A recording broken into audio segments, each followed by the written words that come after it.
It's a fortunate, if ironic, twist of fate that by the time Harry Robertson was serving as a pilot in the Strategic Air Command, he had seen more than his share of aircraft accidents. While investigating military crashes as a young airman, Harry developed a keen interest in improving aircraft safety. In fact, it was the investigation of a fatal, fiery crash of a B-47, just like this one, that took his passion for a life's work in aviation in a new direction. It's a path that would earn Harry the title of the father of the crash-worthy fuel system, but more importantly to him, saved the lives of thousands of grateful pilots and crew. On October 2nd, 1934, Samuel Harry Robertson III was born in Phoenix, Arizona, the first of three sons born to S. Harry Robertson Jr. and Doris Duffield Robertson. Harry built his first model airplane at age 4. As he got older, he entered his models in competition and earned 5 national model aircraft flying records by age 19. At the age of 9, Harry observed his first airplane crash while visiting Luke Air Force Base with his father. It did not deter his keen interest in flying, and his first airplane ride at age 10 in a Stinson Voyager only reinforced his desire to become a pilot. By age 15, he began flying in earnest at the Phoenix College Flying School. With a career in aerospace in his sights, Harry wanted to attend Embry-Riddle School of Aviation, but with money tight, he instead worked his way through college at Arizona State University. It was while pursuing a degree in business administration and mechanical technology that he met his wife, Nancy, and they were married in 1953.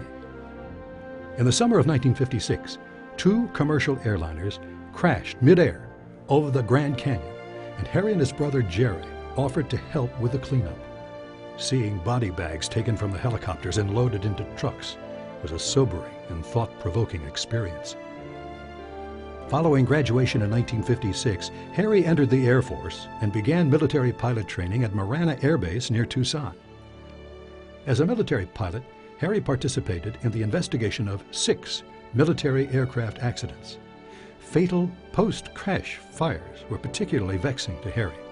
He spent many thoughtful hours theorizing methods to greatly reduce the crash fire hazard.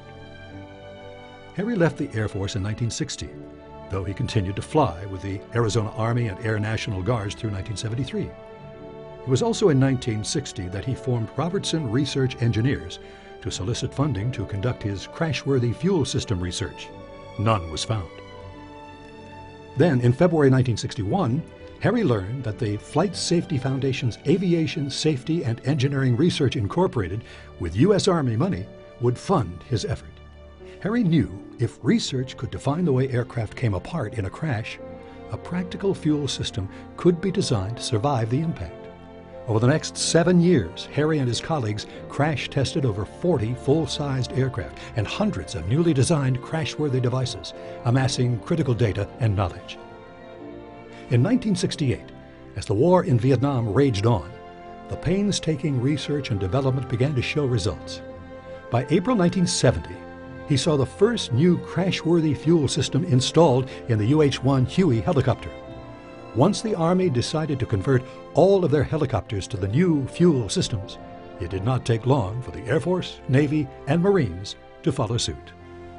To fully appreciate the significance of the crash-worthy fuel systems pioneered and developed by Harry and his colleagues, you must understand that prior to their use, most severe Army helicopter crashes resulted in fires, accounting for over 40% of all fatalities. During Vietnam, most pilots and aircrew members faced this harsh reality on every flight. Since the introduction of the crash-worthy fuel system into military helicopters, post-crash fire deaths have virtually been eliminated. Harry and his colleagues also wrote all 5 editions of the U.S. Army's Crash Survival Design Guide, still the leading manual of its type in the world. Harry left aviation safety and engineering research in 1970, joined ASU's College of Engineering and Applied Sciences as a research professor, and co-founded the International Center for Safety Education to administer and conduct the Crash Survival Investigators School. Over 7,500 students of the school have analyzed actual post-crash evidence, learned crash safety procedures, and participated in hands-on crash-worthiness evaluations. The end of 1974 brought Harry a new challenge. Both Hughes Helicopters and Boeing wanted crash-worthy auxiliary fuel systems to extend their aircraft's flying range. For this new project, Harry founded Robertson Aviation to develop and manufacture these new fuel systems for both military and commercial markets.